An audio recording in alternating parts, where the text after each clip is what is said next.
जिस दुनिया में हम रहते हैं वो लगातार बदल रही है। कुछ बदलाव कुदरती कारणों से होते हैं, लेकिन फिर भी कुछ असाधारण तरीके से कुछ ही सालों में पूरी जगह और कुदरती संसाधन इतने बदल जाते हैं कि पहचान में नहीं आते। तो आज हम आपको दिखाने वाले हैं 10 बड़े बदलाव जो कि स्पेस से शूट किए गए हैं। तो चलो देखते हैं।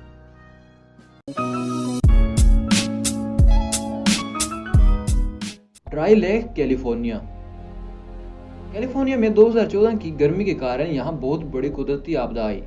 पिछले कुछ सालों से यह स्टेट सूखे से जूझ रहा था और गर्मी के मौसम ने इनकी मुश्किल और बढ़ा दी।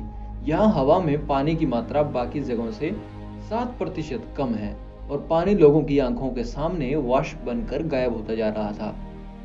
इस घटना की वजह से सारा शहर जूझ रहा था, लेकिन इस लेक को सबसे ज्यादा नुकसान हुआ इस गर्मी की वजह से। यह कोई आम बात नहीं थी, क्योंकि यह पानी का सबसे बड़ा स्रोत था और पहले इसकी गहराई 210 मीटर होती थी और इसका वॉल्यूम 4 बिलियन क्यूबिक मीटर था। और अब इस सूखे ने इसे काफी ज्यादा सुखा दिया है।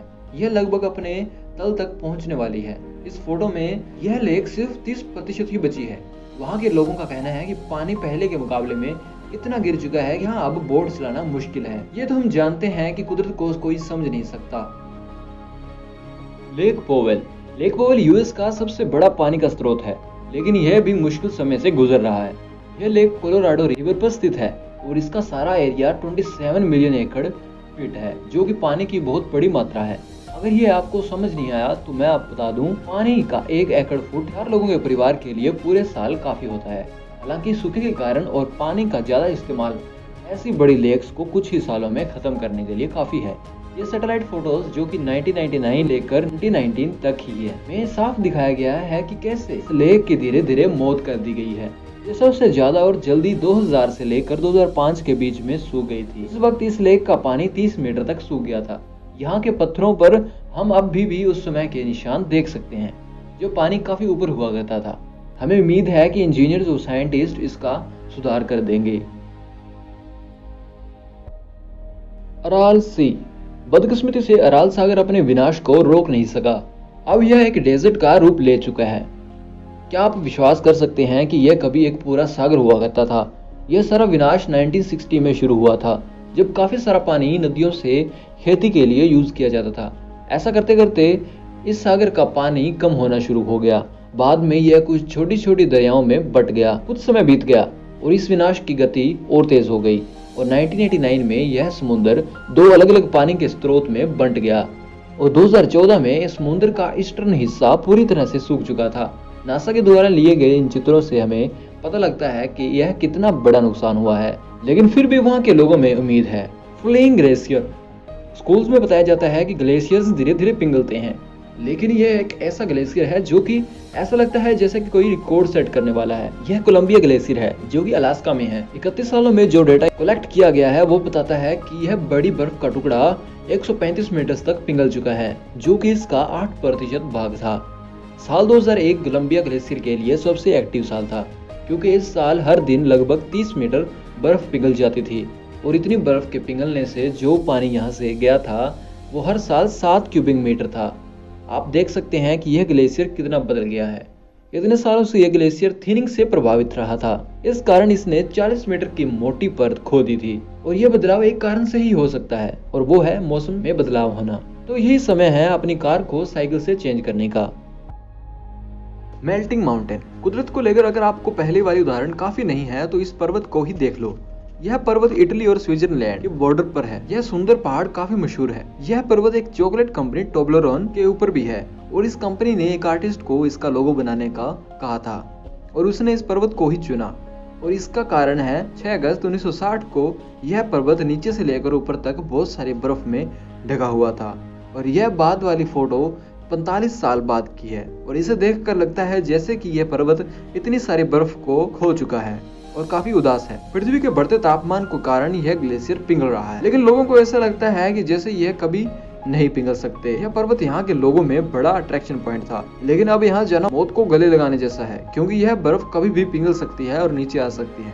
और इतना ही नहीं, 2014 में बर्फ में जो पर्वत के टुकड़े फंसे हुए थे वो नीचे गिरने लगे हैं। Disappearing forest.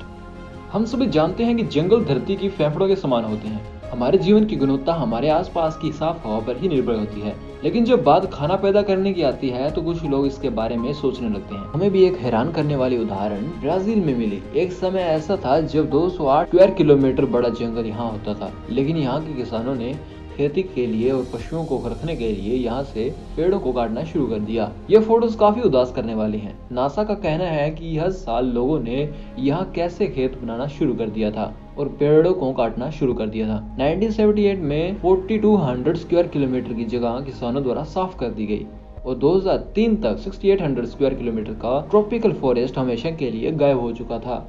डिफॉरेस्टेशन इन ग्रैंड चेको। यह फोटोज देखकर शायद आप कहेंगे कि हम पहले से ही विनाश के काफी पास आ चुके हैं, क्योंकि इतनी मात्रा में ही पेड़ कट जा रहे हैं। ये ना सिर्फ हमारे लिए ऑक्सीजन प्रोवाइड करवाते हैं, बल्कि हजारों जंगली जानवरों को घर भी देते हैं। यह अमेज़न का रेन फॉरेस्ट जितना बड़ा तो नहीं और ना ही इतना कलरफुल है, इसलिए कंपनीज को लगा कि इसके बारे में किसी को पता नहीं लगेगा, लेकिन नासा की सैटेलाइट ने सब कुछ रिकॉर्ड कर लिया था।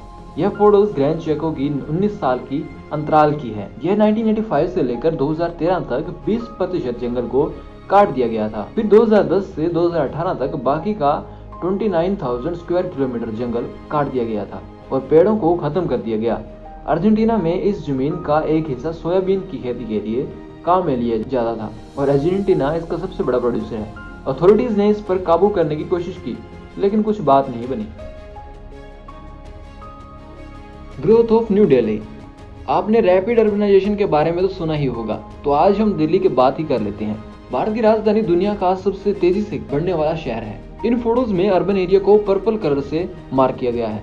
1989 में यहाँ से एक सूखा हुआ स्पॉट दिखा, लेकिन 2018 में यह ऐसा हो गया जैसे कि किसी ने मैप पर इंक गिरा दी हो। 30 सालों में यहाँ की खाली जगह बिल्डिंग्स और सड़कों से भर गई और राजधानी का एरिया 10 साल में दुगना हो गया। जरा इसके बारे में सोचो।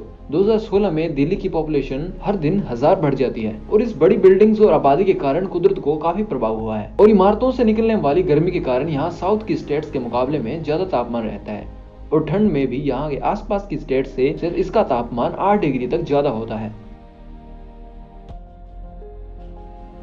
Grand प्लेटू glacier. जरा इन फोटोज पर ध्यान दीजिए। ऐसा लग रहा है जैसे कि कुदरत कोई बड़ा सा लैटे बना रही है, लेकिन यह सुंदर दिखने वाला सीन किसी खतरे से कम नहीं है।